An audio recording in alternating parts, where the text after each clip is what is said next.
ഈശോയിൽ പ്രിയപ്പെട്ട ദൈവമക്കളെ, ഈ പ്രഭാതത്തിൽ ദൈവത്തിന് നമുക്ക് നന്ദി പറയാം. കാരണം ഇന്നലെ രാത്രി ഉറങ്ങാൻ കിടന്ന അനേകർ ഇന്ന് കർത്താവിൽ നിദ്ര പ്രാപിച്ചിട്ടുണ്ടാവും. ലോകത്തിൻ്റെ നാനാഭാഗങ്ങളിൽ എത്രയോ പേര് ഇന്ന് ദിവസം ഈ പ്രഭാതം കാണാതെ നിത്യതയിലേക്ക് മടങ്ങി.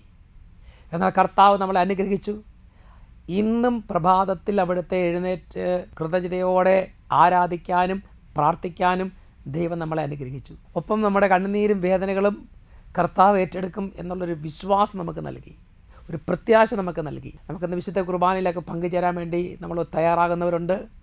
അതുപോലെ മറ്റ് പലതരത്തിൽ യാത്ര ചെയ്യുന്നവരുണ്ട്, ആശുപത്രിയിലേക്ക് പോകുന്നവരുണ്ട്, കടബാധ്യതയിൽ നീ ആരെങ്കിലും കാണാൻ പോകുന്നവരുണ്ട്, സ്ഥലം വയ്ക്കാൻ വേണ്ടി ഇന്ന് ആരെങ്കിലും സ്ഥലം കാണാൻ വരുന്നവരുണ്ടാകും, വിവാഹം ഇന്ന് ഉറപ്പിക്കുന്നവർ, വിവാഹത്തിന് ഇന്ന് അല്ലെങ്കിൽ ആ വീട് കാണുന്നവർ, അല്ലെങ്കിൽ ചെറുക്കനും കൂട്ടരും കാണുന്നവർ, പെണ്ണും ചെറുക്കനും കാണുന്നവർ, ഇങ്ങനെ ഓരോരുത്തർക്കും ഓരോ നിയോഗങ്ങൾ ഇന്നുണ്ട്.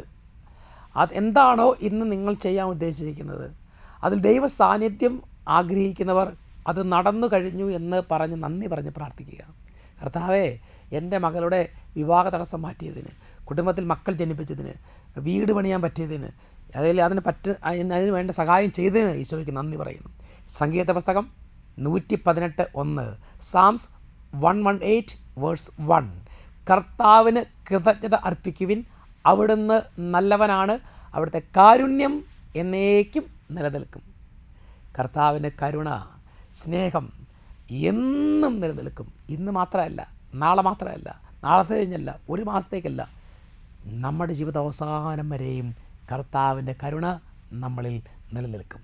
ഈശോ നിങ്ങളെ അനുഗ്രഹിക്കട്ടെ. എല്ലാ അനുഗ്രഹങ്ങൾക്കും നന്ദി പറയുന്നു, ഇപ്പോഴും എപ്പോഴും എന്നേക്കും. ആമേൻ.